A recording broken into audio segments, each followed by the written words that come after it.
오늘 우리에게 주시는 하나님의 말씀 같이 보겠습니다. 예레미야서 구약성경 예레미야 33장 2절로 3절까지의 말씀입니다.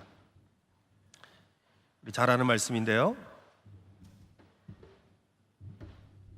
예레미야 33장 2절로 3절 우리 다 같이 한 목소리를 들어가겠습니다. 모니터 스피커를 좀 키워주시면 좋겠습니다. 같이 한 목소리를 읽겠습니다. 이를 행하시는 여호와, 그것을 만들며 성취하시는 여호와, 그의 이름을 여호와라 하는 이가 이와 같이 이르시도다.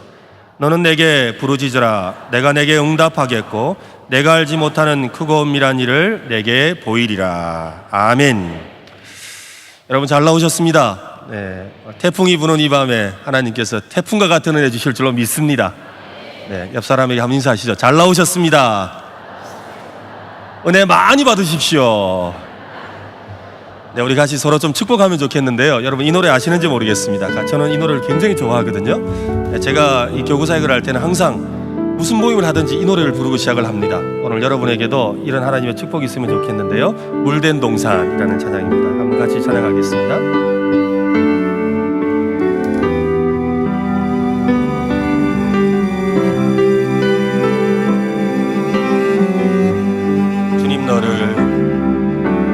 주님 너를 항상 인도하시니 메마른 땅에서도 너를 만족시키리.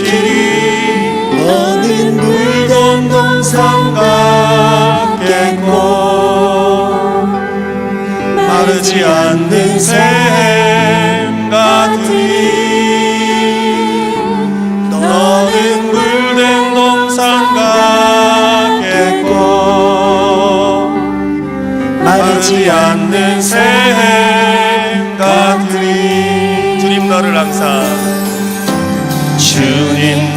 항상 인도하시니 메마른 땅에서도 너를 만족시키리. 너는 물든 동산 같겠고 마르지 않는 샘 같으리. 너는 물된 동산 같겠고 마르지 않는 샘 같으리. 우리 옆 사람들에게 한번 하시죠. 자기 오른쪽에 있는 사람들에게 주님 너를 항상 인도하시니 메마른 땅에서도 너를 만족시키리. 너는 물된 동산 같겠고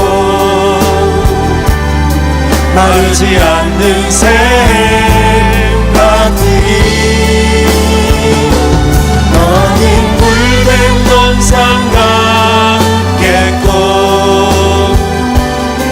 마르지 않는 샘 같으리. 우리 앞뒤에 계시는 분들에게 한번 하시죠. 앞뒤에 계시는 분들 서로 뒤로 돌아보고서 주님 너를 항상 인도하시니 메마른 땅에서도 너를 만족시키리.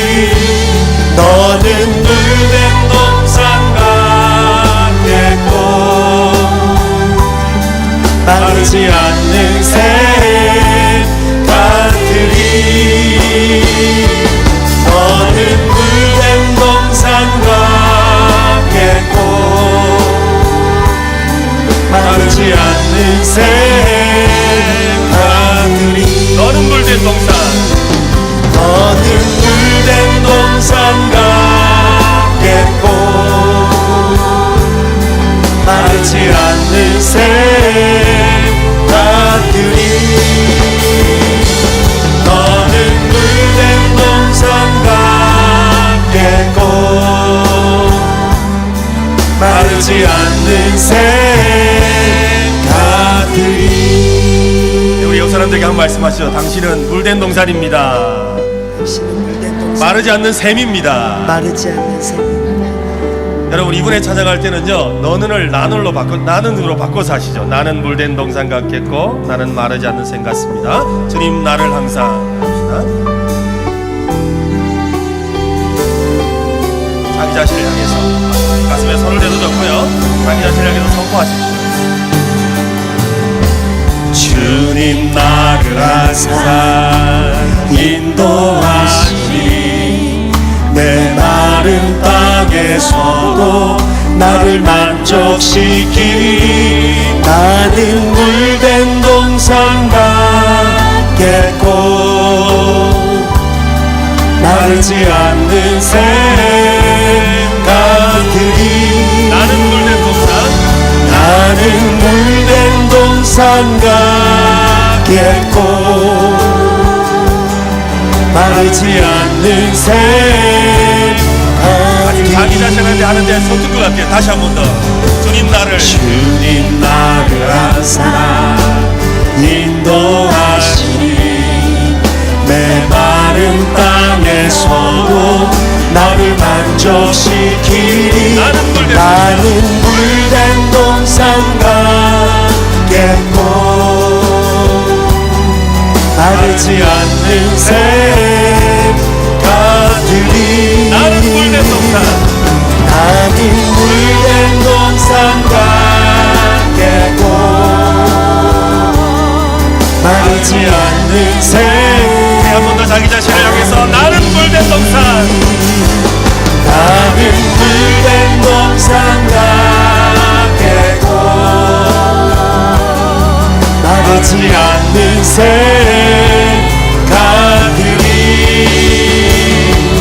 나는 물된 동산 같겠고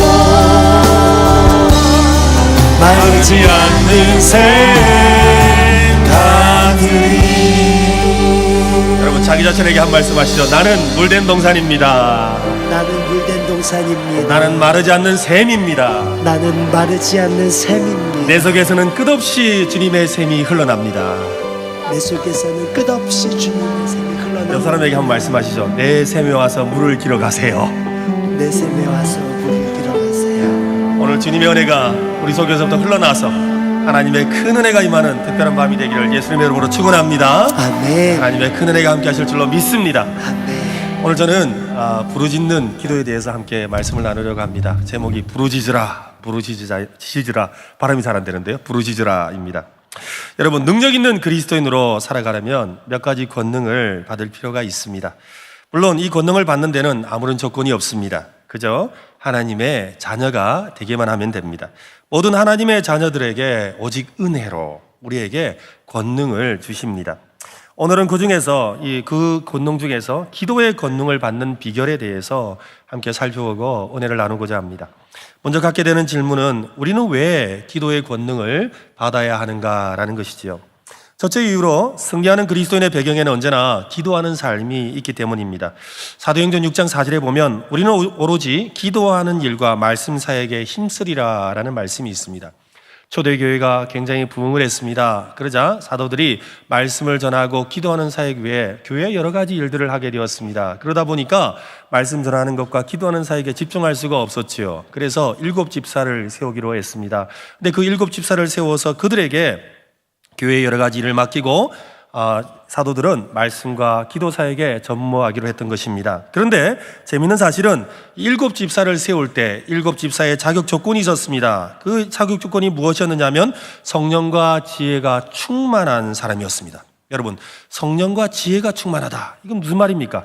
말씀과 기도가 말씀 충만, 기도 충만한 사람을 교회의 집사로 세웠다는 것이죠. 그러니까 사도들도 그들의 삶에 기도가 중요했고 또한 교회 일을 하는 7집사에게도 기도를 통한 성령의 충만함이 굉장히 중요했다는 것을 알 수 있습니다. 그러므로 기도는 모든 능력 있는 삶의 기초입니다.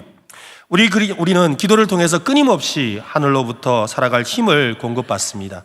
광야에서 이스라엘 백성에게 매일 아침마다 만나가 내려졌습니다. 이 만나를 가지고 그들은 날마다 살아가야만 했습니다.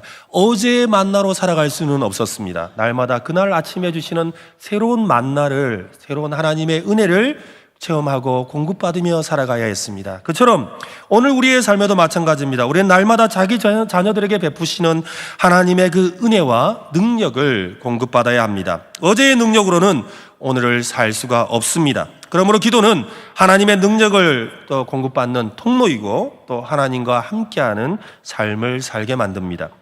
혹시 우리 중에 요즘 내가 힘이 없고 또 무력하고 또 의기소침하고 또 가라앉아 있는 것 같다는 생각이 드는 사람이 있습니까? 그렇다면 여러분의 기도 생활을 점검해 봐야 합니다. 또 요즘 하던 일이 너무 잘 되거나 갑자기 너무 잘 될 때, 뭐 별로 걱정도 없고 별로 답답한 일도 없다고 생각될 때, 그때도 또한 기도 생활을 점검해 봐야 합니다. 기도는 모든 신앙생활에 있어서 중심추와 같습니다. 이 중심추가 항상 중간에 있어야 되는데 한쪽으로 옮겨 있든지 또 저쪽으로 옮겨 있든지 할 때 균형을 잡지 못하는 것이지요. 그러므로 항상 기도를 통해서 우리가 중심을 잡아야 하는 것입니다. 그러므로 여러분, 기도하는 삶을 놓치지 않기를 바랍니다.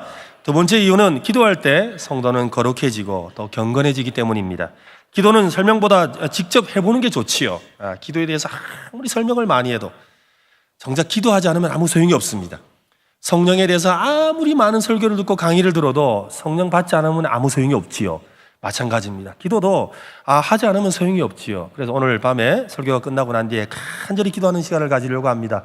여러분, 기도하는 가운데 하나님의 은혜를 체험할 수 있기를 바랍니다. 기도는 설명보다 직접 해보고 그 깊고 넓은 경지를 경험하는 게 좋습니다. 기도를 하다 보면 자연스럽게 깨닫게 됩니다. 하나님은 참된 기도의 소리에 빨리 귀를 기울이십니다. 과거처럼 강하고 긴 손으로 구원을 베풀어 주십니다. 그래서 이사야 선지자는 이렇게 고백합니다. 여호와의 손이 짧아 구원하지 못하심도 아니요 귀가 둔하여 듣지 못하심도 아니라 오직 너희 죄악이 너희와 너희 하나님 사이를 갈라놓았고 너희 죄가 그의 얼굴을 가리어서 너희에게서 듣지 않으시게 함이니라. 기도를 제대로 아는 사람은 지금 자신의 기도가 하나님께 제대로 흠양되고 있는지를 스스로 점검합니다. 그 점검하는 데 있어서 가장 먼저는 바로 자신의 삶을 돌아보고 하나님과 그 자신 사이를 가로막고 있는 죄가 무엇인지를 살펴보는 것입니다. 그래서 기도하는 사람은, 제대로 기도하는 사람은 경건해지려고 노력할 수밖에 없습니다. 실제로 경건하고 거룩한 삶을 살게 되어 있습니다. 그는 무엇보다도 경건하고 거룩한 삶이 가장 빠른 기도의 응답이라는 것을 잘 알고 있습니다. 왜? 하나님과 우리 사이에 갈라놓은 것이 없도록 하는 것, 하나님과 우리 사이에 불순물이 끼지 않게 하는 것, 그것만큼 하나님의 기도의 응답을 재촉하고 빨리 받는 비결이 없기 때문입니다. 하나님은 은혜와 자비가 풍성하신 분입니다. 그래서 우리가 죄를 지어도 우리의 간구에 응답해 주십니다. 지은 죄가 많다고 해서 하나님이 응답해 주시지 않는 것은 아닙니다. 그러니까 여러분, 내가 지은 죄가 많아서 기도 못해요 이런 말 하면 안 됩니다. 이건 오해입니다. 잘못된 생각이죠. 그건 사단이 주는 마음입니다. 우리는요, 지은 죄가 많아도 은혜와 자비가 풍성하신 하나님 앞에 나와서 기도해야 되는 줄로 믿으시길 바랍니다. 우리의 지은 죄로 인해 생겨난 죄책감과 주저하는 마음, 이것이 죄의 본질인데요, 그 죄책감과 주저하는 마음이 하나님과 우리 사이를 갈라놓습니다. 우리가 지은 과거의 죄의 문제가 아니라 지금 내가 그 죄책감 때문에, 그 죄를 지은 마음 때문에 하나님을 가까이 하지 않게 만들려는 그 마음의 그 감정, 그 마음의 상태가 우리가 하나님 사이를 갈라놓고 있다는 겁니다. 그래서 제대로 하나님께 기도하지 못하도록 만드는 것입니다. 우리는 하나님께 급하고 중요한 일이 있어서 기도하러 나옵니다. 간절히 하나님께 아뢰지요. 한참을 하나님께 아뢰다 보면 하나님 앞에서 자신의 모습을 돌아보게 됩니다. 그래서 애통하며 회개하는 일이 일어납니다. 신기하게도 나는 회개의 기도를 드렸을 뿐인데, 한참을 회개의 기도를 드리고 돌아갔는데 집에 돌아가 보니까 모든 기도에 응답 주신 하나님을 만나지 않습니까? 그때 깨닫습니다. 진정으로 기도할 것이 무엇인지를 말입니다. 먼저 그의 나라와 그의 의를 구하는 삶. 그러면 이 모든 것을 더해 주시는 하나님의 은혜. 여러분, 무엇을 먹을까, 무엇을 입을까는 하나님이 책임져 주십니다. 오히려 내 생각보다 더 풍성하게 주신다는 사실을 믿으시기를 바랍니다. 그러므로 우리는 더욱 하나님을 찾고 또 하나님과 가까워지기 위해서 날마다 경건한 삶을 살아가기를 소원해야 합니다. 기도는 그렇게 우리를 거룩하게 만들고 또 경건하게 만드는 하나님의 선물인 줄로 믿으시기를 바랍니다. 세 번째로 기도의 권능을 받아야 되는 이유는 하나님의 약속이기 때문입니다. 우리가 당연히 받아야 할 것이기 때문이지요. 예레미야서 29장 12절과 13절에는 이렇게 말합니다. 너희가 내게 부르짖으며 내게 와서 기도하면 내가 너희들의 기도를 들을 것이요 너희가 온 마음으로 나를 구하면 나를 찾을 것이요 나를 만나리라.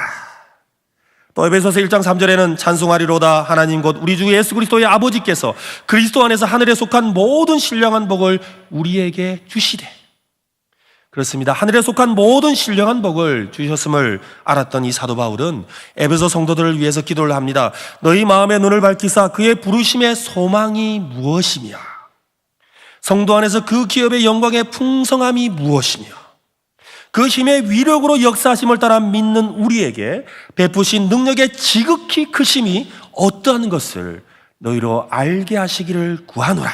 아멘. 여러분, 하나님이 우리에게 하늘에 속한 모든 신령한 복이 무엇이라는 겁니까? 우리에게 주신 부르심의 소망, 나를 왜 부르셨는지, 또 나에게 주신 그 기업의 영광의 풍성함이 무엇인지, 또 우리에게 그 힘을 주셔서 그 힘의 위력으로 역사하심을 따라 믿는 우리에게 주시는 능력의 지극히 크심, 이것을 알기를 원한다고 사도 바울이 에베소 교회를 향해서 기도하고 있는 것입니다. 사도 바울은 에베소 성도들이 모든 신령한 복을 주신 것을 아는 데서 그치지 않고 부르심의 소망을 따라 우리에게 베푸신 능력의 지극히 크심에 대해 알기를 원하고 있습니다. 그 지극히 큰 능력, 그 능력은 여러분 어떻게 받을 수가 있습니까? 사도 바울의 기도처럼 우리가 기도할 때 권능을 받게 되는 줄로 믿으시길 바랍니다. 성경에는 기도가 우리의 특권이고 하나님이 주신 약속이라는 것을 증명하는 구절들이 아주 많습니다. 우리는 능력 있는 그리스도로 살기 위해서 기도의 권능을 받아야 합니다.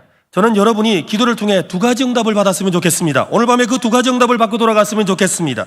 먼저는 여러분이 간구하는 모든 기도 제목이 응답되는 역사가 일어나기를 간절히 바랍니다. 건강의 문제가 해결되길 바랍니다. 물질의 문제가 해결되길 바랍니다. 자녀 문제가 해결되길 바랍니다. 태문이 열리기를 바랍니다. 여러분의 미래의 소망이 생겨나기를 소망합니다. 그래서 비전을 발견할 수 있기를 바랍니다. 여러분의 기도 제목이 다 응답될 줄로 믿습니다. 그렇지만 그것보다 더 강력하고 더 풍성한 은혜의 응답은 하나님의 은혜를 깊이 체험하고 하나님의 얼굴을 보는 영광을 경험할 수 있기를 바랍니다. 이 영광을 보고 나면 삶이 바뀝니다. 정말 예수로 충분한 삶을 살게 되는 줄로 믿으시길 바랍니다. 이것이 바로 기도를 통해 받게 되는 권능입니다. 오늘 그 놀라운 은혜를 경험할 수 있기를 바랍니다.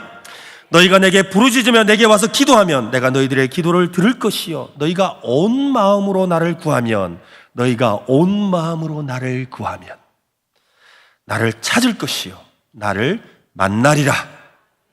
이 말씀은 진리입니다.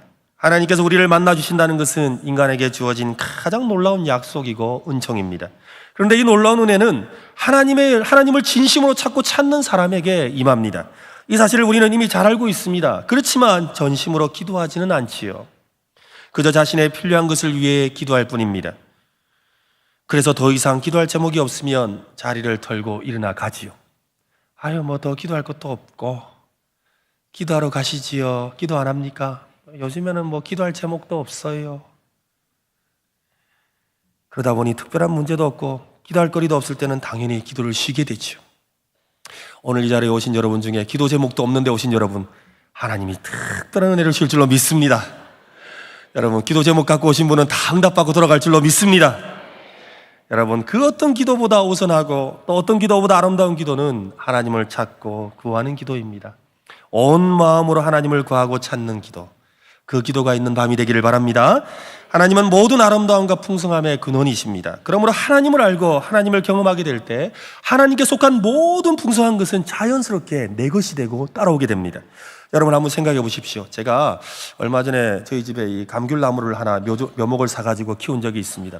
여러분, 감귤나무를 하나를 키우는데요, 키우다 보면 이 감귤에 나무에 뭐가 열리게 됩니까? 감귤, 그죠? 귤이 열립니다. 여러분, 제가 이 감귤나무 묘목을 심었는데 저는 나무를 심었으니까 저는 나무를 키우고 나무를 볼 자격이 있습니다. 나무에 피는 꽃도 볼 자격이 있죠. 그러면 여러분, 그 나무에서 맺히는 그 열매, 감귤은 제가 먹어도 될까요? 안 될까요? 될까요? 안 될까요? 되지요. 왜? 그 나무를 내가 소유했기 때문에 당연히 그 나무에서 열리는 열매는 당연히 내가 먹을 자격이 있는 겁니다. 무슨 말입니까? 내가 예수 그리스도를 믿음으로 하나님을 소유했습니다. 아멘? 내가 하나님을 소유했다고요. 내가 하나님을 소유했으니까 그 하나님이 주시는 그 풍성한 아름다움은 내 것입니까? 남의 것입니까? 내 것입니다. 그것을 위해서 또 다른 값을 지불할 필요가 있습니까? 아니요, 없습니다. 그것은 이미 나에게 주신 하나님의 은혜인 줄로 믿으시길 바랍니다. 하나님을 만날 때 모든 것이 해결됩니다. 하나님을 만나는 방법이 무엇입니까? 기도입니다. 그래서 기도를 통해 하나님을 만난 사람은 하나님으로부터 오는 모든 권능을 선물로 받은 줄로 믿으시길 바랍니다. 그러면 여러분, 하나님을 만나는 기도란 어떤 것입니까? 하나님을 사모하고 구하는 기도란 어떤 것을 말합니까? 어떤 기도를 말합니까? 간절한 기도를 말합니다. 간절한 기도, 또 하나님의 임재를 구하는 간절한 기도라고 하면 자주 이 찬양이 떠오르지요. 왕이시 나의 하나님, 내가 주를 높이고 영원히 주의 이름을 송축하리이다. 여러분, 이렇게 조용히 찬양을 하면 하나님의 큰 은혜를 경험하는 것 같습니다. 그런데 이 조용히 기도한다고 해서요, 하나님을 좀처럼 경험하는 것은 아닙니다. 조용히 주님의 임재를 구하는 기도가 있지요. 그런데 이런 기도는 기도의 내공이 쌓이고 또 경지에 올라야 하는 기도입니다. 여러분, 눈을 감고서 조용히 기도해 보십시오 라고 하면 하나님이 떠오릅니까? 온갖 잡념이 떠오릅니까? 나는 너무 하나님을 생각하려고 하나님은 불렀는데 그 다음은 다른 일이 생각나죠. 분명히 시작은 하나님으로 했는데 끝은 다른 것입니다. 그게 우리의 모습이죠. 그러니까 정말 잠잠한 가운데 간절히 하나님을 찾는 것은 굉장한 기도의 공력이 있어야 합니다. 내공이 있어야 된다는 겁니다. 기도의 내공이 쌓이고 경지에 올라야지 할 수 있는 기도가 잠잠한 가운데 하나님이 나에게 찾아오셔서 나에게 찾아오시는 그 은혜. 저는 여러분이 그 경지까지 이르렀으면 좋겠는데요, 그 경지까지 이르기 위해서 거쳐야 될 단계도 있습니다. 우리는 깊은 기도, 하나님을 만나기 전에 우리의 온갖 잡생각을 먼저 만나는 그 현실을 직시해야 합니다. 깊은 기도의 내공을 가지기 전에는 먼저 부르짖는 기도를 배울 필요가 있습니다. 그래서 우리는 하나님을 만나기 위해 부르짖어야 합니다. 하나님을 사모하고 하나님을 찾고 구하는 기도가 바로 부르짖는 기도인데요, 하나님을 찾으려는 마음을 가지고 간절히 사슴이 시냇물 찾기에 갈급함 같이 내 영혼의 주를 찾기에 갈급하나이다라는 마음으로 간절히 하나님을 찾고 또 찾을 때 생겨나는 우리의 자연스러운 모습이 바로 부르짖는 기도입니다. 이 부르짖는 기도를 통해서 우리의 마음이 끊임없이 하나님께로 집중되기 시작할 때, 그것이 우리의 삶의 자연스러운 삶의 일부분이 되기 시작할 때, 그러고 나면 언제라도 우리는 스위치 전환이 됩니다. 주님이라고 부르기만 해도 주님의 깊은 임재 가운데 들어가게 되는 겁니다. 그렇지만 아직 우리는 그 내공이 쌓여져 있지 않죠. 그렇다면 우리는 부르짖는 기도를 통해 하나님을 만나고 하나님을 경험해야 합니다. 기도의 권능을 체험하고 권능을 받기 위해 부르짖어야 한다는 말입니다. 그러면 이 부르짖는 기도에 대해서 좀 구체적으로 살펴봐야 되겠습니다. 먼저 우리가 가진 오해를 좀 내려놓았으면 좋겠습니다. 부르짖는 기도는 낮은 수준의 기도로 생각하는 사람이 있습니다. 부르짖는 기도는 결코 낮은 수준의 기도가 아닙니다. 저는 사실 부르짖는 기도보다 조용히 묵상 기도를 어려서부터 배웠습니다. 저는 좀 이렇게 생긴 것이 반듯하니까. 사실 제가 이 부르짖는 기도를 참 잘 인도하긴 합니다만, 사실은 이 부르짖는 기도보다 조용히 하는 기도에 굉장히 훈련을 많이 받았습니다. 학생 시절에는 이 발장을 끼고 하나님께서는 저에게 뭐라고 말씀하시는지를 함께 생각해 보기를 원합니다, 이렇게 기도하는 걸 더 마음 편했던 사람이었습니다. 어릴 때부터 그런 환경 속에서 자랐습니다. 그리고 통성으로 기도하는 그런 교회가 아니었습니다. 그런 데서 자랐기 때문에 저는 오히려 조용히 기도하는 것이 더 마음이 편합니다. 지금도 저는요, 큐티학교에서 묵상하는 기도를 가르치고 있습니다. 여러분, 묵상 기도에 대해서 배우고 싶으면 큐티학교 오십시오. 오면요, 잘 배울 수 있습니다.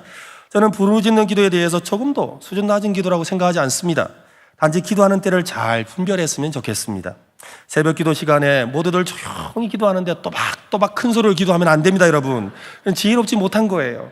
어떤 때는 주님께서 막을 수 없는 은혜를 주셔서 말할 수 없는 통곡으로 부르짖으며 크게 기도할 때가 있지요. 그런데요, 그렇게 은혜를 주셔서 부르짖는 분의 소리는요, 오히려 은혜가 돼요.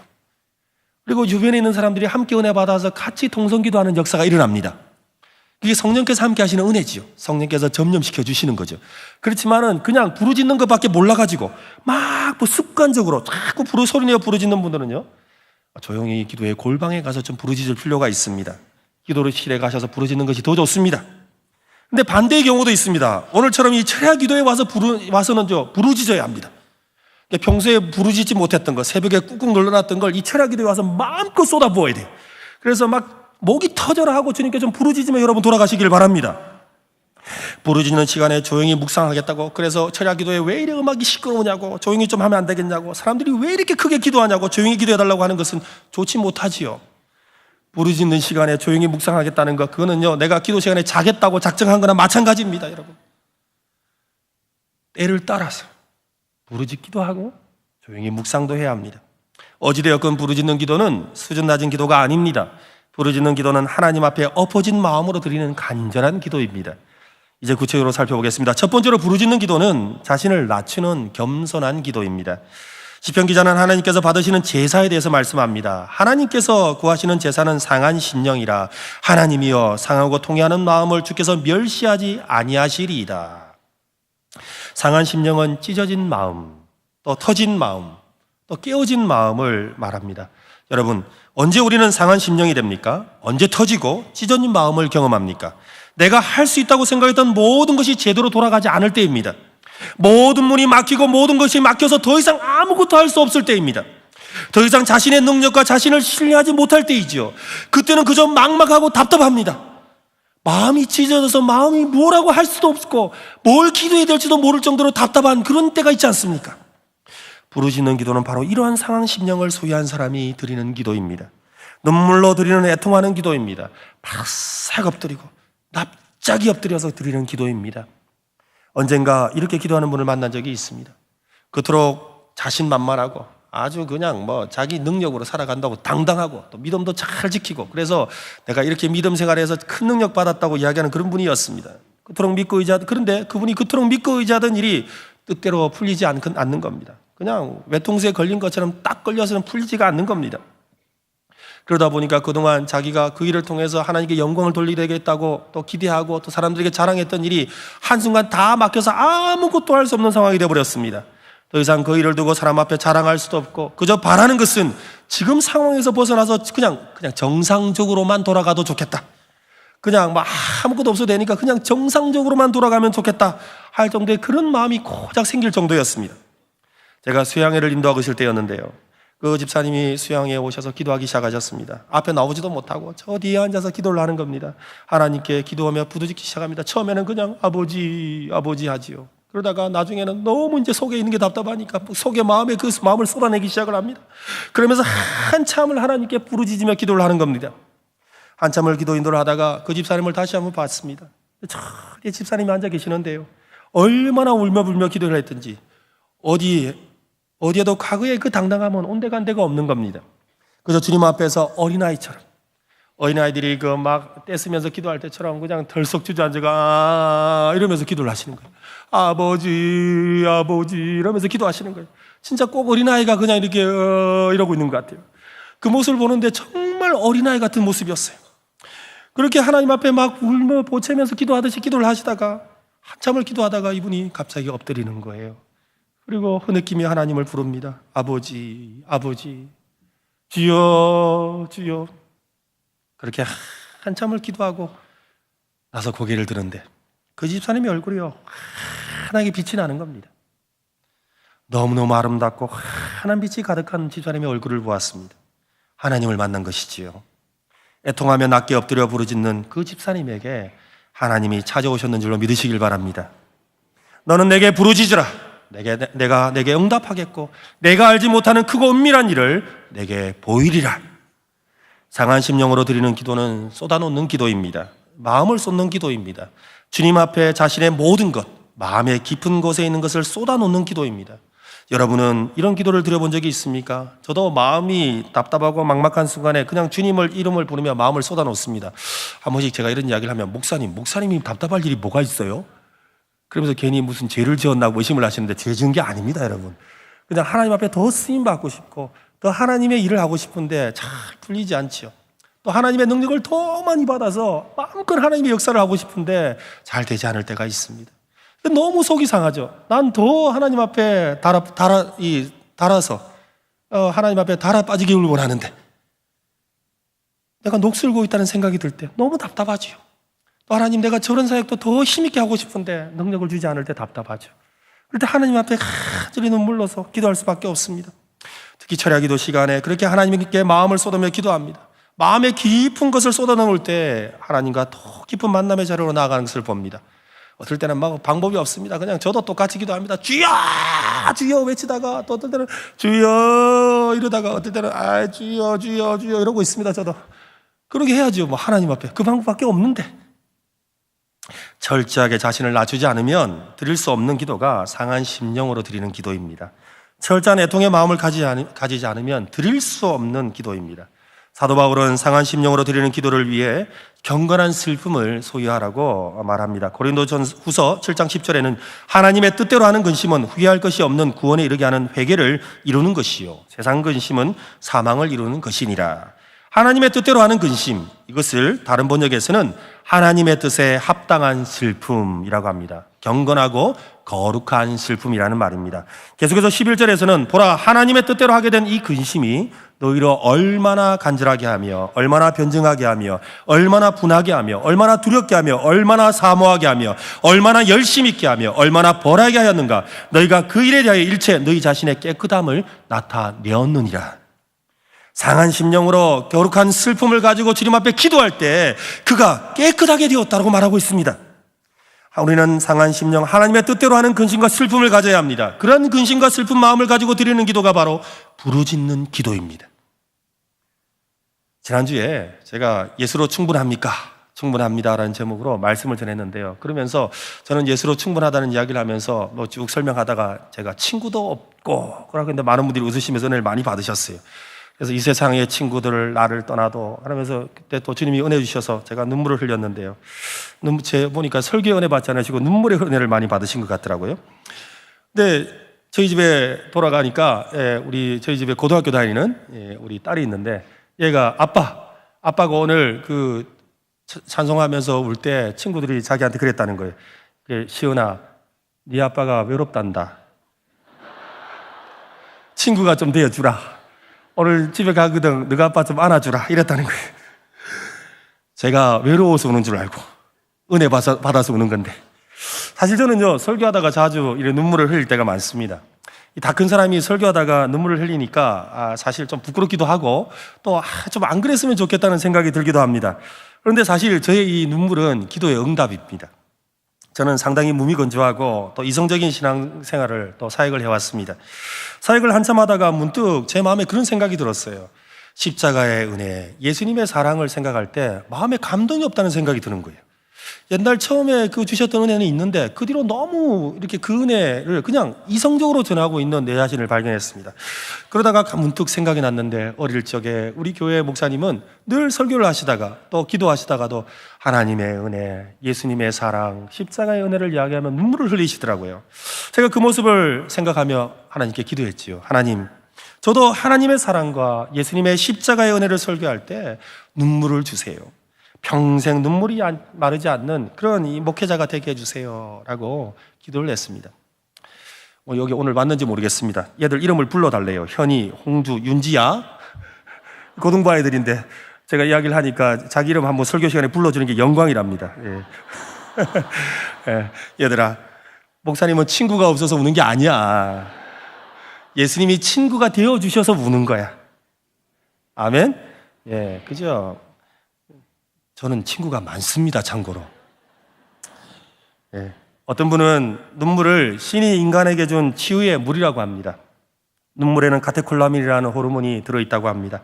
근데 이 카테콜라민이라는 이 호르몬은요, 몸속에서 생성된 각종 스트레스와 이 상처로 인해서 생겨난 호르몬입니다. 그러니까 이 호르몬이 눈물과 함께 몸 밖으로 빠져나오는 것이죠. 그래서 이 한참을 울고 나면 여러분 어떻습니까? 시원하고 우려하고, 그죠? 가슴 한쪽이 뻥 뚫린 것 같은.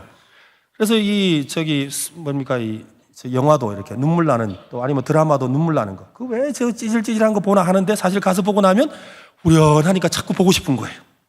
이것을 눈물의 정화 효과라고 합니다. 그러니까 눈물을 흘릴 때 이 카테콜라민이라는 나쁜 게 빠져나오니까 몸이 건강해지고 또 시원해지고 스트레스가 싹 날아간다 이 말입니다. 그래서 흔히들 눈물에 대해서 말을 할 때 세 종류의 눈물을 말합니다. 물리적인 눈물. 그러니까 양파를 깔 때 흘리는 눈물 있잖아요. 그리고 감정적인 눈물, 마음의 슬픔과 또는 애틋함에서 생겨나는 눈물이지요. 그리고 영적인 눈물입니다. 많은 학자들이 말할 때 눈물을 좀 많이 흘리라고 합니다. 그런데 눈물도 순서가 있습니다, 여러분. 네, 웃다가는 울 수 있는데 울다가 웃으면 안 됩니다. 그 다음은 생각하십시오. 네. 울다가 웃는 건 심각해요. 그렇지만 웃다가도 결국에는 울게 되어 있어요. 그죠? 너무 웃다가 눈물 나잖아요. 그때는 좋은 눈물이에요. 그래서 이 눈물로 이 카테콜라민이라는 것이 빠져나와서 건강하고 오래 산다는 겁니다. 그래서 남자보다 여자가 오래 사는 이유를 어떤 학자는 눈물을 많이 흘려가지고 속에 있는 스트레스가 다 빠져나가가지고 그래서 오래 산다고 합니다. 그러니까 눈물을 많이 흘리는 건 장수를 위해서 또 건강을 위해서 아주 좋은 것이라는 것이지요. 그런데 눈물도 눈물 나름입니다. 스트레스를 받아서 부부싸움을 하다가 눈물을 흘리면 다음날 얼굴이 퉁퉁 붓습니다. 아주 나쁜 이 물질이 다 나오기 때문에 이렇게 얼굴이 퉁퉁 붓는 거죠. 그런데 감정이나 또 감동적인 영화나 또 마음의 감성을 움직이는 그런 이 것들을 또 경험하고 나서 흘리는 눈물은 어떻습니까? 그냥 후련하고 시원하지요. 근데 여러분, 신기한 건요, 기도하다가 눈물 흘려보신 적이 있습니까? 기도하다가 1시간, 2시간 동안 눈물을 실컷 흘렸는데요, 다음날 일어나도 얼굴이 안 부어요. 그래서 학자들이 말합니다. 최고의 눈물은 영적인 눈물이라는 거예요. 영적인 감동을 흘리는 눈물. 그 눈물은요, 우리 속에 있는 온갖 나쁜 것들을 다 빼내서 몸도 건강, 정신도 건강, 영적으로 건강해지는 하나님의 복이 임하는 줄로 믿습니다. 부르짖는 기도는 애통이 있는 기도입니다. 애통하는 자는 복이 있나니 하나님의 위로를 받는다고 했습니다. 그러므로 하나님 앞에서 지극히 자신을 낮추어서 겸손한 마음으로 마음을 찢으며 기도할 수 있어야 합니다. 요엘서 2장 13절에 너희는 옷을 찢지 말고 마음을 찢고 너희 하나님 여호와께로 돌아올지어다. 그는 은혜로우시며 자비로우시며 노하기를 더디하시며 인애가 크시사 뜻을 돌이켜 재앙을 내리지 아니하시나니. 하나님 앞에서 낮고 겸손한 마음으로 자신의 마음을 찢으며 부르짖으며 우리가 기도해야 합니다. 오늘 하나님께서 애통하는 마음을 저와 여러분에게 부어주셨으면 좋겠습니다. 애통하며 주님 앞에 마음을 쏟는 기도를 드릴 수 있기를 바랍니다. 이렇게 기도할 때 하나님은 우리를 만나 주십니다. 부르짖는 기도를 들으시고 모든 허물을 용서해 주십니다. 우리의 기도를 들으시고 거룩한 삶으로 인도하실 것을 믿으시길 바랍니다. 두 번째로 부르짖는 기도는 분명한 기도입니다. 사람들이 예수님께 귀신 들린 아이를 데려온 적이 있습니다. 귀신은 예수님을 보고 아이로 하여금 더 심한 격려를 일으키기 위해서 괴롭혔지요. 아버지는 예수님께 불쌍히 여겨달라고 도와달라고 요청을 합니다. 그럴 때 아버지는 예수님께 이렇게 말을 하지요. 무엇을 하실 수 있거든 우리를 불쌍히 여기사 도와주소서. 예수님이 이 말씀을 듣고 굉장히 좀 화가 나신 것 같아요. 아니, 할 수 있거든이 무엇인 말이냐 말씀하셨어요. 할 수 있거든이 무슨 말이냐? 믿는 자에게는 능히 하지 못할 일이 없느니라. 할 수 있거든이 무슨 말이냐? 믿는 자에게는 능히 하지 못할 일이 없느니라. 이 말을 듣자 이 아버지가 깜짝 놀랐죠. 정신이 번쩍 들었습니다. 그래서 그가 이 예수님께 간절히 이야기합니다. 내가 믿나이다. 나의 믿음 없는 것을 도와주소서. 그렇습니다. 부르짖는 기도는 자신의 믿는 것과 구하는 것을 분명하게 만듭니다. 언젠가 예수님께서 여리고를 지나가실 때였습니다. 그곳에 한 맹인이 있었지요. 그는 예수님이 지나간다는 소리를 들었습니다. 그러자 예수님이 지나가시는 것을 알고서 큰 소리로 외쳤습니다. 다윗의 자손이여 나를 불쌍히 여기소서. 그러자 주변에 있는 사람들이 따라오던 사람들이 조용해 왜 그래 시끄러워 조용하라니까. 그러자 이 맹인이 어떻게 합니까? 기죽하고 조용하지 않았습니다. 그는 오히려 더 크게 소리지러 다윗의 자손 예수여 나를 불쌍히 여기소서라고 외쳤습니다. 성경은 이렇게 말합니다. 앞서가는 자들이 그를 꾸짖어 잠잠하라 하되 그가 더욱 크게 소리질러 다윗의 자손이여 나를 불쌍히 여기소서 하는지라. 예수님은 맹인이 외치는 소리에 가던 길을 멈추고 돌아서셨습니다. 그리고 맹인에게 물었습니다. 내가 무엇을 하여 주기를 원하느냐? 주여 보기를 원하나이다. 그 말에 예수님은 즉시로 보게 해주셨습니다. 우리가 부르짖을 때 둘러대던 구차한 것들은 모두 사라집니다. 그리고 내가 진정으로 구하고 싶은 것만 남게 되어 있습니다. 여러분, 부르짖는 사람이요, 하나님 아버지 이러면서 이렇게 기도 안 돼요. 부르짖는 사람은요, 내가 구하는 것을 명확하게 기도할 수밖에 없습니다. 다른 것을 빨리 이렇게 기도할 방법이 없어요. 저희 집에는요, 늦둥이가 하나가 있습니다. 아주 늦둥인데요. 큰애랑 13살 차이가 나는 애인데 요즘 키운다고 굉장히 힘듭니다. 근데 상당히 사랑스럽고 또 귀운데 5분간만 줬고 그 뒤로는 힘듭니다. 근데 늦둥이는 확실히 늦둥이에요. 저는 이 늦둥이라는 소리를 듣지 않게 키우려고 굉장히 노력하는데 온몸에 이 늦둥이의 그 유전인자가 있는 것 같아요. 아무리 해도 큰애 때랑 전혀 다르게 키워지는 것 같아요. 얘는요, 뭘 하나 갖고 싶은 것이 있으면요, 그냥 포기하는 일이 절대 없습니다. 엄마 아빠가 줄 때까지 포기하지를 않습니다. 저도 상당히 고집센데 얘가 항상 이겨요. 그래서 제가 승률을 따져보니까 7대3 정도가 됩니다. 제가 3입니다. 네, 얘가 7이고. 어르고 달래보기도 하지만 결국 아이에게 질 때가 많습니다. 아이는 갖고 싶은 것을 엄마 아빠에게 말을 하지요. 그러다가 주지 않으면요, 조르기 시작을 합니다. 그래도 주지 않으면요, 소리를 질러. 얘는 또 목소리가 얼마나 큰지, 주지 않으면 그때부터 울며 불며 소리 지르면서 때를 쓰기 시작하는데요. 그런데 처음에는 이런 말을 하면서 요구합니다. 그렇지만 조금 지나면 말이 막 짧아지죠. 아빠 이러면서 이거 좋다 그러고 저거 좋다 그러고 아빠 이거 주세요. 나 이거 전에부터 갖고 싶었다. 이런 말을 좀 이렇게 이런 말을 하지요. 그러다가 앉으면 뭐라 그래요? 주세요가 이제 조로 바뀌죠. 엄마 줘, 엄마 줘, 엄마 줘예요. 그래서 엄마 줘 하다가 이제 또 엄마가 또 앉으면 어떻게 해요? 엄마밖에 안 해요. 근데 그게 다 들어있는 거죠. 엄마 지금 안 주고 있다 그거지요. 네, 엄마 이러면서 내가 더 크게 지를 거예요. 엄마 하고 또 때는 엄마 이러면서 얘가 이러는 거예요. 그냥 그래서 어쩔 수 없이 얘가 하도 졸아서 줄 수밖에 없죠. 주고 나면요, 언제 그랬냐는 듯이 그전까지 막 울고 있었는데 언제 그랬냐지 웃으면서 지방으로 가버려요. 이 녀석을 보고 있으면 오늘도 졌다라는 생각이, 허탈한 생각이. 그래서 웃음밖에 안 나오는 거 보니까 늦둥이는 늦둥이인 것 같습니다. 그런데 이 아이를 가만히 보다 보면요, 제가 하나님 앞에 그렇게 기도드린다는 생각이 들었습니다. 왜냐하면 저도 하나님께 사실 그렇게 기도하는 것을 알게 되었지요. 하나님의 은혜를 받고 싶어서 하나님께 간절히 기도를 하죠. 제가 가만히 생각해보니까 소명을 받을 때도 그렇게 기도를 했더라고요. 하나님, 나에게 소명을 주세요. 소명을 주세요. 나는 소명을 받아서 하나님의 나라와 영광에 살아가고 싶습니다. 하나님의 이름을 높이겠습니다 하고 그렇게 기도하다가 밤이 맞도록 기도하다 보니까 나중에는 뭐예요? 주여 이러다가 나중에는 죽여주세요. 주여 이러고 그러고 기도하는 거예요. 또 성령을 받고 싶어서 성령의 은혜를 받고 싶고 성령의 은사를 받고 싶어서 기도하다가도 하나님 왜 안 줍니까 따지기도 하고 누구도 주고 저구도 줬는데 왜 나를 안 주냐고 했는데 나중에는요, 그냥 주여 그냥 주세요 주여밖에 안 나와요. 가만히 생각해 보니까 내가 정말 받고 싶었던 것들은요, 다 그렇게 간절히 우리 아이처럼 그렇게 기도해서 받았던 것들이더라고요. 여러분, 내가 하나님께 때를 써야 준다는 말이 아닙니다. 여러분, 그게 아니라 하나님은 내가 정말로 원하는지를 듣고 싶어 하시더라고요. 하나님은 내가 정말로 원하는 것을 주기를 원하셔요. 그래서 하나님은 때로는요, 우리의 마음의 그 간절함을 기다리기도 하신다는 말입니다. 처음에는 물론 이런저런 이유를 대고 설명도 하고 또 하나님의 영광을 위한다든지 하나님의 나라를 위해서라고 합니다. 근데 차츰 간절함이 더해지면 이유는 사라지고 응답받기 원하는 그 제목만을 아뢰기 시작합니다. 지속적으로 반복적으로 마치 엄마 아빠 외쳐대던 아이처럼 말입니다. 결국 1시간 내내 아버지 주여를 반복하고 있는 것을 발견하게 됩니다. 부르짖는 기도는 신속한 하나님의 응답을 경험하게 됩니다. 왜냐하면 내가 진정으로 원하는 것이 무엇을 원하고 있는지를 알고 기도하기 때문입니다. 여러분은 무엇을 하나님께 기도하기를 원합니까? 오늘 밤에 여러분 무엇을 기도하러 오셨습니까? 여러분이 진정으로 원하는 그것을 분명하게 부르짖는 밤이 될 수 있기를 바랍니다. 그때 하나님께서 여러분의 기도에 다 응답해 주실 줄로 믿습니다. 세 번째로 부르짖는 기도는 돌파하는 기도입니다.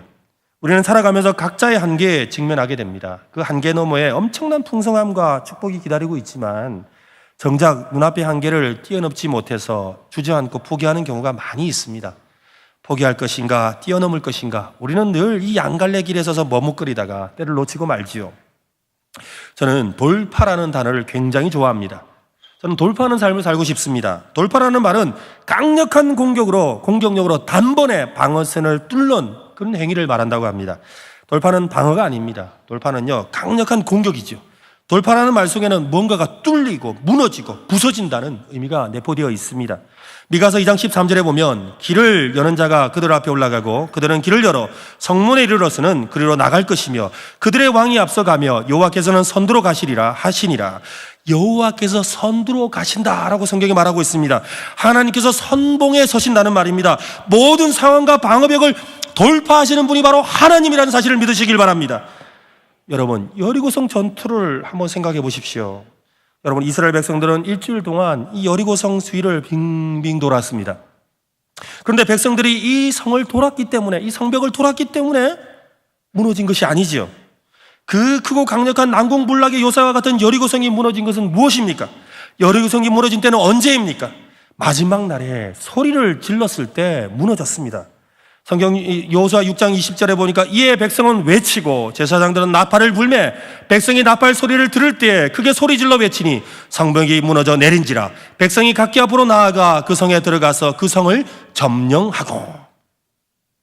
백성들이 소리 지르자 그 견고한 성이 무너졌습니다. 소리에 무너진 것이 아닙니다. 그 소리를 지를 때 하나님의 군대가 나가서 여리고성을 돌파한 것입니다.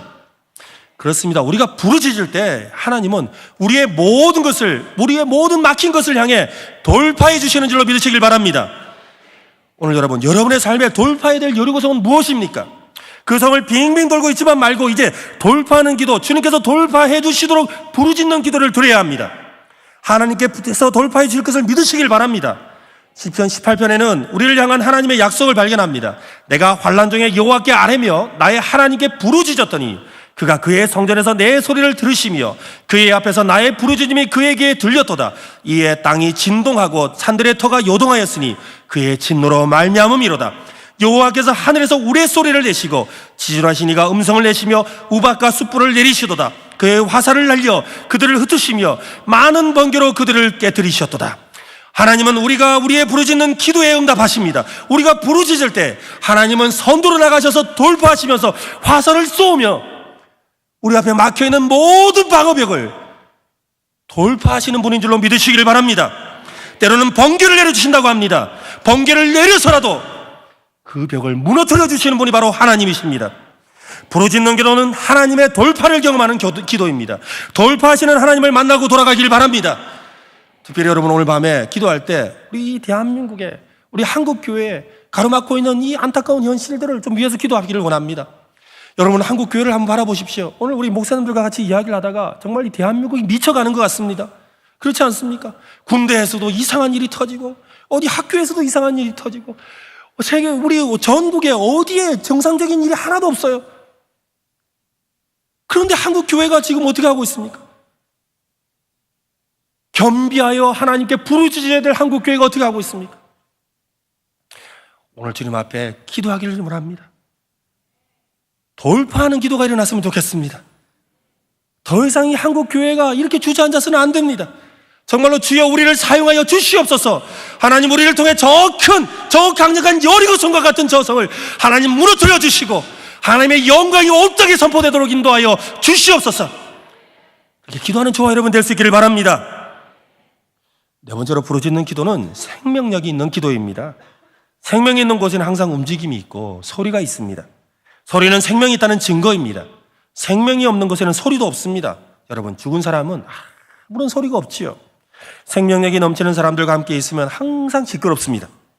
그래서 여러분, 이 아이들, 생명력이 가장 넘치는 아이들, 그죠? 아이들은 항상 시끄러워요. 시끄러운 게 정상이에요. 근데 정상인 아이들을 조용히 시키면 안 돼요. 그런 죽음의 기운을 가득하게 만드는 거예요. 아이들은 무조건 떠들어야 돼요. 그러니까 주일학교에 가서 주일학교가 부흥하는지 안 하는지를 보려면요, 주일학교가 시끄러우냐 시끄럽지 않냐를 보면 알 수 있어요. 시끌벅적해야 됩니다. 막 찬양을 불러도 아이들은요 목이 터져라 부릅니다. 예수 사랑하시면 이래 부르지, 예수 사랑 이래 부르는 애들 없어요. 막 악을 쓰며 그렇게 찬양을 해요. 누가 시키지도 않는데 옆에서 누가 한 명이 더 크게 하면 더 크게 예수 사랑하시 이러면서 부르지, 애들이 예수 사랑 아니에요. 그거는 병든 아이예요. 정상적인 아이는 결코 그렇게 부르지 않습니다. 여러분, 생명력이 있다는 건요, 끊임없이 활동적이고 유쾌해지고 즐거워지고 소리가 넘쳐나는 것입니다. 한시도 가만히 있지 않고 소리내어 움직이는 겁니다. 잠깐 조용할 때는 잘 때밖에 없습니다. 여러분, 비단 사람의 문제만이 아닙니다. 생명력 있는 조직은 항상 떠들썩한 소리가 납니다. 여러분, 식당도 마찬가지입니다. 어제 우리 어느 목사님, 이제 원로 목사님이신 다른 교회 우리 목사님과 이제 식사할 기회가 있어서 식당을 갔는데 어제 마침 목사님 좀 대접한다고 이 삼계탕을 이렇게 대접하려고 갔는데 가니까 마침 어제가 복날이라 그러더라고요. 갔는데 와, 사람이 얼마나 많은지 막 시끄러워요. 근데 이 목사님이 가기 전에 그 이야기를 하셨거든요. 제가 이제 나이가 80이 넘어가고 이러니까 병원에서 시끄러운 데 가지 말아 했다는 거예요. 근데 이 식당에 가서 1시간 동안 밥을 먹는데 내내 시끄러운 거예요. 사람이 얼마나 많은지. 그래서 목사님과 이야기를 했습니다. 목사님, 그죠? 잘 되는 식당은 시끄러워요. 그러니까 그렇지요. 그러면서 교회도 시끄러운 교회가 부흥하는 교회예요. 이러는 거예요. 그 목사님이 그 이야기를 하시는 거예요. 맞습니다, 여러분. 조용한 식당이요? 여러분, 아주 고상한 식당도 가보세요. 사람 말소리 안 나러 딸그락딸그락 온갖, 그죠? 숟가락 소리, 무슨 포크 소리, 접시에 부딪히는 소리가 굉장합니다, 여러분. 어디든지 살아있는 것, 생명력이 있는 것은 시끄럽게 되어 있습니다. 여러분, 제가 이런저런 이유로 교회를 방문할 때가 있습니다. 부흥하는 교회와 잠들어 있는 교회를 저는 분별할 수 있을 것 같습니다. 소리를 들어보면 압니다. 부흥하는 교회는 일단 좀 시끄러워요. 그리고 활기가 넘칩니다. 그리고 조용하고 잠잠한 것이 거룩한 것은 아닙니다, 여러분. 어떤 사람들은 조용하고 잠잠한 것이 거룩한 것이라고 생각하는데요. 조용하고 잠잠한 것이 아니라 하나님이 계셔야 거룩하고, 하나님이 계셔야지, 그죠? 거룩하고 또 아주 경건한 곳이죠. 하나님이 계시고 성령의 임재가 있으면요, 그 속에는요 떠들 수밖에 없어요. 여러분, 요한계시록 말씀 보세요. 계속 뭐예요? 창화하는 소리가 들렸다 그래요. 뭐요? 찬송 소리가 들렸다는 거 아니에요. 계속 시끄러웠다는 거예요. 여러분, 요한계시록을 읽으면서 조용하다는 소리가 어디에 나와요? 안 나와요. 다 하나님 앞에 끊임없이 찬송하고 끊임없이 노래했다고 이야기하고 있습니다. 그런데 어떤 곳에 가면요 그냥 조용합니다. 조용하죠. 그냥 조용해요. 부흥하는 교회와 잠들어 있는 교회는 금방 구분이 된다 이 말입니다. 여러분, 떠들썩한 그 소리에 생명력이 느껴지고 살아있다는 느낌과 함께 나도 그 싱싱하고 풋풋한 그 생명의 기운에 젖어들고 싶은 마음을 갖게 될 때 그곳에 하나님의 은혜가 있고 생명의 역사가 있는 줄 믿으시길 바랍니다. 여러분, 생명이 다 소진되고 지치고 피곤한 사람은 움직이는 것이 싫습니다. 시끄러운 것이 싫지요. 그렇지만 생명이 있는 사람은 다릅니다. 생명의 소리가 있는 곳으로 달려가고 싶고 달려가서 함께 뛰고 싶고 찬송하고 싶은 것입니다. 여러분, 기도도 마찬가지입니다. 생명력이 있는 기도는 소리에 교감이 있는 기도입니다. 우리가 하나님께 소리내어 기도하듯이 하나님도 우리에게 소리내어 말씀하시지요. 그러므로 소리에 교감이 일어나는 것, 그것이 바로 기도이고, 기도는 대화라고 하는 것이지 않습니까? 하나님과 대화하는 것이 기도라고 하지 않습니까? 우리는 자주 하나님께 시편 83편의 기자의 고백처럼 그렇게 기도할 때가 있습니다. 하나님이여 침묵하지 마소서. 하나님이여 잠잠하지 마시고 조용히 하지 마소서. 하나님 침묵하지 마세요 해놓고 자기는 침묵하고 있어요. 하나님 잠잠하지 마세요 해놓고 나는 잠잠하랍니다 이러고 있어요. 이게 심각한 문제라는 것이죠. 우리는 침묵하고 잠잠하면서 하나님은 떠들어 달라고, 하나님은 마음껏 역사해 달라고, 하나님은 마음껏 크게 일하라고 한다는 것, 그만큼 모순이 어디 있습니까? 오늘 주님 앞에 부르짖을 수 있기를 바랍니다. 그래서 살아서 역사하시는 하나님의 소리를 듣는 경험을 할 수 있기를 바랍니다. 흔히들 부르짖는 기도의 반대가 침묵 기도라고 생각합니다. 그런데 부르짖는 기도를 제대로 하는 사람이 침묵 기도에 들어가게 됩니다. 우리의 영혼은 세상의 각종 소리와 마음을 혼란케 하는 일들로 늘 속에서 파동이 일어나고 있고 요동치고 있습니다. 우리 노래 중에 내 마음은 호수요 하는 것처럼 우리의 마음이 호수는 맞아요. 그런데 이게 잔잔한 호수가 아닙니다. 잔잔한 호수가 아니에요. 계속해서 우리의 호수는요 요동치고 있는 곳이에요. 그 잔잔한 곳에서 깊은 곳에서 하나님을 만나는 그 은혜를 기대하지만 우리의 마음의 호수는요 계속해서 강한 바람이 불고 있습니다. 그리고 온갖 불순물과 흙탕물로 가득한 그런 이 지저분한 호수와 같아요. 여러분, 이런 호수가 깨끗해지려면 어떻게 해야 합니까? 여러분, 강력한 바람이 불어야 합니다. 태풍이 불어야 합니다. 얼마 전에 여러분 태풍으로 인해서 이 침몰했던 배, 영도 앞바다에 있던 배, 그 하판이 실었던 배가 가라앉았다가 그 배에 있던 그 하판들이 다 나와가지고 그죠, 해운대 백사장에 엄청나게 쌓였지 않습니까? 도대체 누가 저런 걸 버렸어 했는데 버린 게 아니라 그 바다 속에 잠겨 있던 게 그 태풍이 부니까 그 파도에 그 바다 깊은 곳에 있는 것이 다 올라오는 거예요. 태풍이 불어야 된다 이 말입니다. 태풍이니까 그 파도 속에 그 역사가 일어나는 겁니다. 여러분, 태풍이 아니라면요 폭우라도 내려야 돼요. 폭우가 내리면 어떤 일이 생깁니까? 빗물에 모든 게 씻겨 내려오죠. 심지어는 냉장고까지 실려 내려오더라고요. 오늘 저기 인터넷에 보니까는 러시아인가 어디에는 비행기가 떠내려왔다고 보여주던데, 여러분 엄청나게 비가 내리면요 막 그 속에 있는 거, 땅바닥에 있는 거 더러운 것까지 다 쓸려 내려가지 않습니까? 여러분, 바람이든 폭우든 휘몰아쳐야 합니다. 그래서 모든 것을 휩쓸고 가야 합니다. 그래야 진정으로 깨끗하고 고요한 영혼의 호수, 내 마음은 호수요가 되는 거예요. 영혼에 불어오는 바람과 쏟아지는 폭우는 여러분 무엇입니까? 저는 그것이 바로 부르짖는 기도라고 믿습니다. 부르짖어 기도할 때 우리의 영혼에 바람이 불기 시작합니다. 부르짖을 때 엄청난 비가 내리기 시작합니다. 우리의 영혼에 강한 비바람이 쳐야 합니다. 그 비바람이 우리의 영혼에 있는 모든 불순물을 씻어내게 해야 합니다. 그 숨겨진 것들이 부풀어 올라오게 만들어야 됩니다. 그리고 그것이 사라지게 만들어야 합니다. 오늘 저와 여러분의 기도 소리가 바람 소리 같았으면 좋겠습니다. 빗소리 같았으면 좋겠습니다. 그래서 하나님의 놀라운 역사가 일어났으면 좋겠습니다. 우리의 마음에 있는 더럽고 추악한 찌꺼기들이 다 빠져나오는 역사 일어날 수 있기를 바랍니다.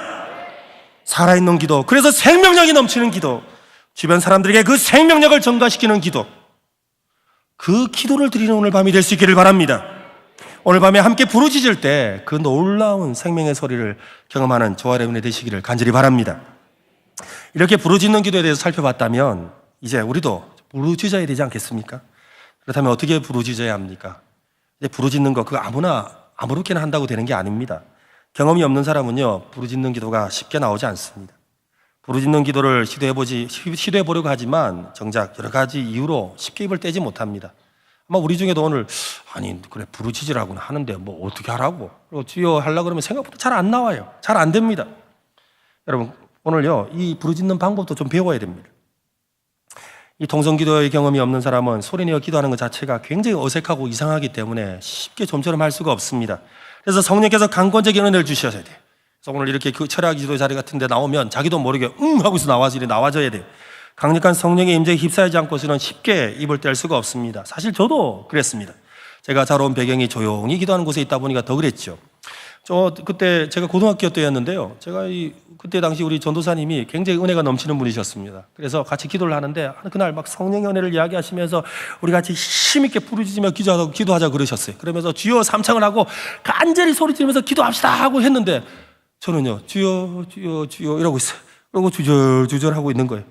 그러니 이제 저는 뭐 그냥 이렇게 남들은 다 크게 기도해도 그냥 라고 있었죠. 그런데 저의 이런 모습을 보다 못한 우리 전도사님이 너무 답답했나 봐요.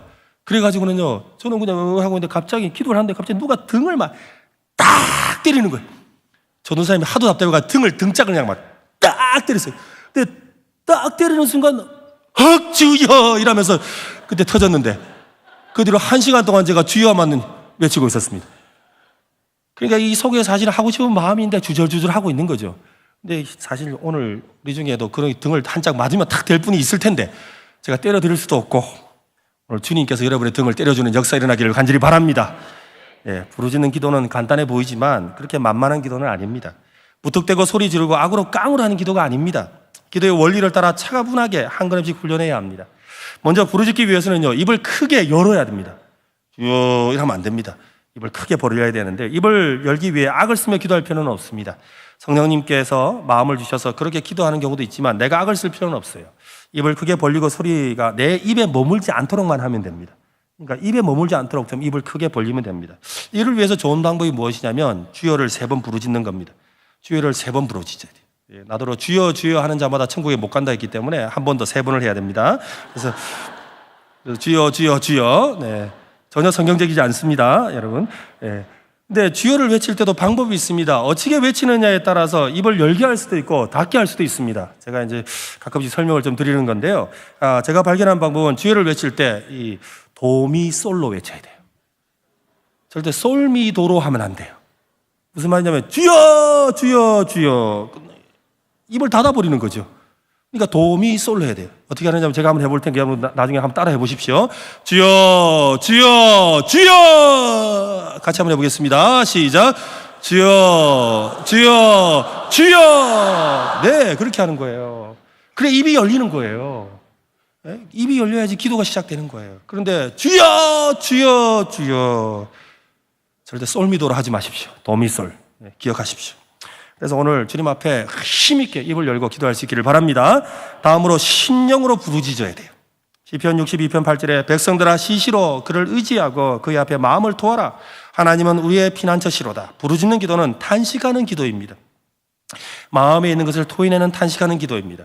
부르짖는 기도는 그래서 가슴으로 드리는 기도입니다. 사무엘의 어머니였던 한나의 기도가 바로 그런 기도였지요. 주님께 탄식하며 마음을 토로할 때 하나님은 그의 부르짖는 소리에 응답하셨습니다.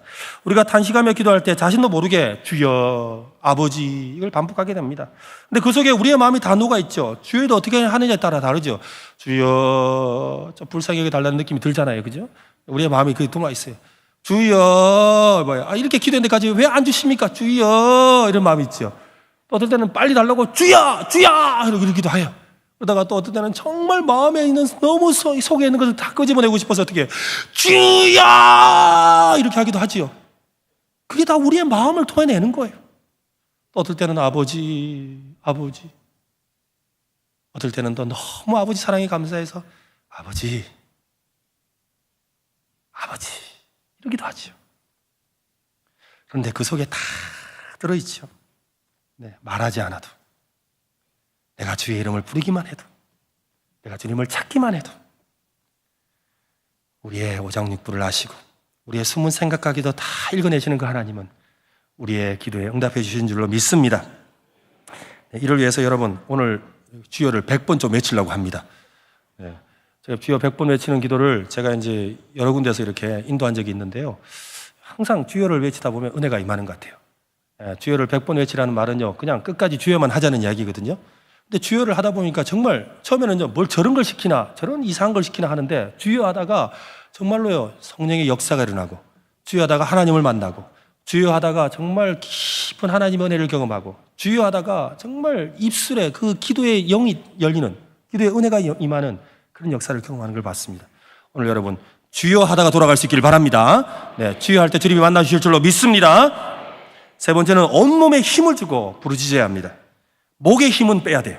목에는 좀 힘을 빼고 온몸에 힘을 줘야 돼요. 온몸에 힘을 주는 제일 좋은 방법은 무엇이냐면 이 주먹을 쥐는 거예요. 그러니까 이 통성기도 할 때 이렇게 손을 높이 들고 부르짖는 기도를 손을 높이 들고 하면요, 나중에 팔이 아파가지고 팔 아프다 생각 때문에 기도를 못 합니다. 그래서 항상 좀 편한 자세로 주먹을 쥐고 몸에 힘을 주되 목에는 힘을 빼고, 그리고 주여 주여 주여 하면서 기도하는 거예요. 그러면요, 때로는 리듬을 좀 타면 좋습니다. 리듬을 타면서 주여 주여 주여 이러기도 하고, 이러면서 리듬을 타면서 기도하면 지속적으로 기도할 수가 있습니다. 그렇게 기도할 때 하나님 만나주실 줄로 믿습니다. 저는 오늘 여러분에게 부르짖는 기도에 대해서 알려드렸습니다. 오늘 여러분 부르짖을 때 하나님 역사하실 줄로 믿으시길 바랍니다.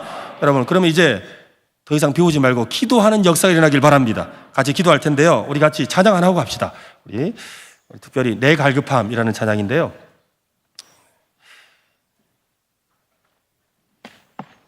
오늘 우리의 마음속에 이 갈급한 심령으로 주님 앞에 기도할 수 있기를 원합니다.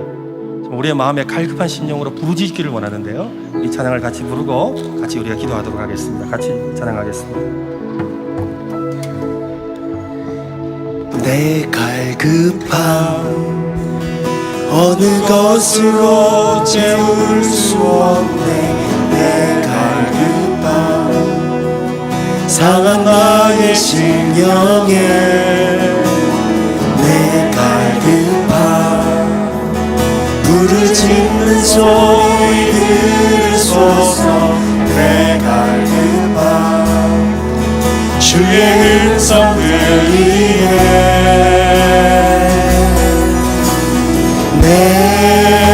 내게로 나오라. 영원히 영원히 목마른 저녁 없으리. 내게로 나오라.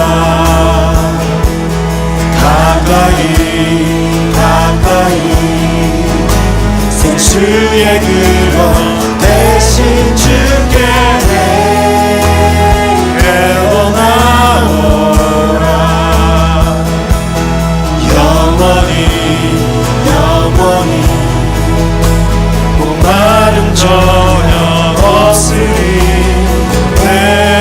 내게로 나오라. 가까이 가까이 생명의 그거 대신 주께. 내 갈급함, 오늘 주님 앞에 갈급한 마음으로 나가요. 갈급함 어느 것으로 채울 수 없네. 내 갈급함 상한 나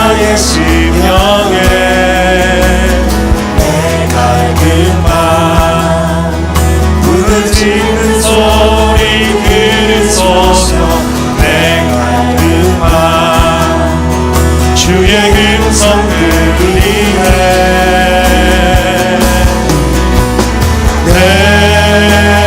내게로 나오라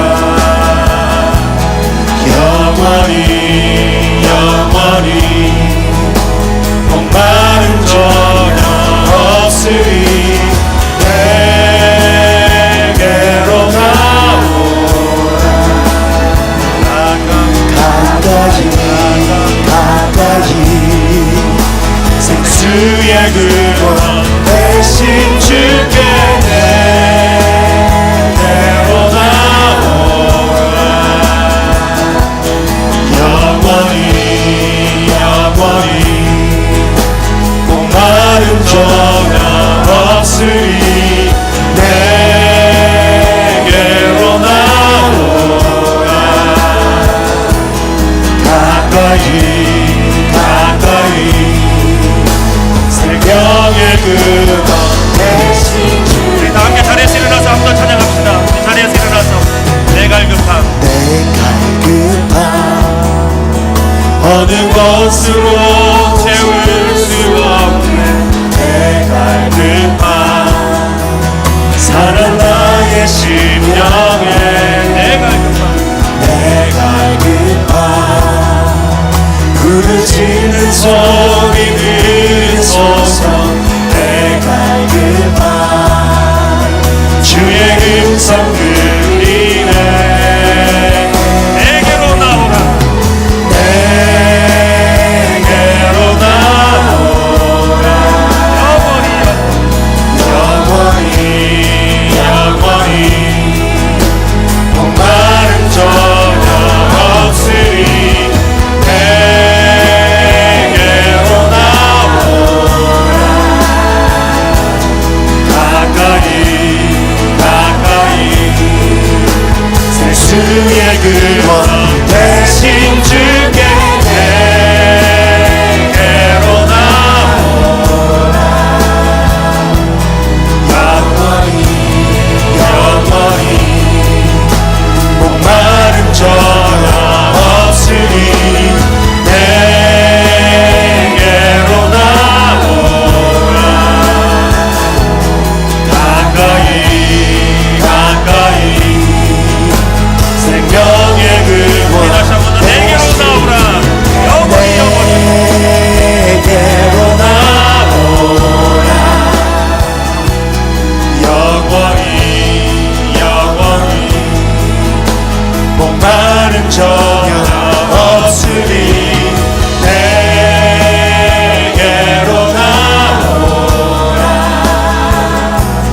가까이 생수의 근원 대신 주께 내게로 나오라 영원히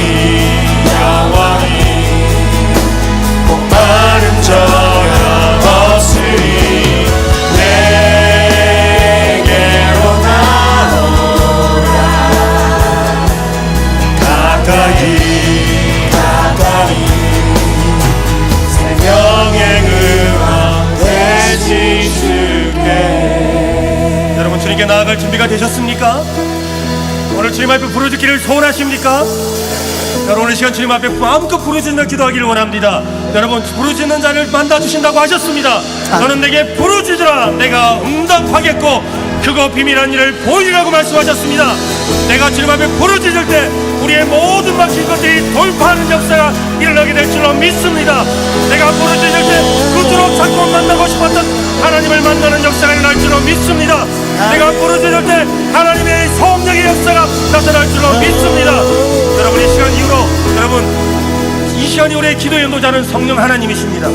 성령께서 이 시간 기도에 여러분의 기도를 인도해 주실 겁니다. 여러분 성령께서 인도하시는 대로 기도하시길 바랍니다. 다른 기도보다 그저 하나님을 찾고 기도하기를 원합니다. 여러분 주목을 주십시오. 여러분 주목을 주십시오. 그리고 주님 앞에 간구합시다. 주님, 다른 기도 하지 않겠습니다. 주님을 찾겠습니다. 여러분, 주여를 100번에 지명하면 기도하겠습니다. 마음껏 주여 외치다가 주님이 주고 연단 주신 은혜를 경험하고 주님과 함께하는 그 은혜를 경험하고 난 뒤에 성령께서 인도하시는 대로 마음껏 기도하다가 돌아가면 좋겠습니다. 우리 주여 주여 마음껏 외치길 원합니다. 다른 기도는 없습니다. 주여 외치며 기도하겠습니다.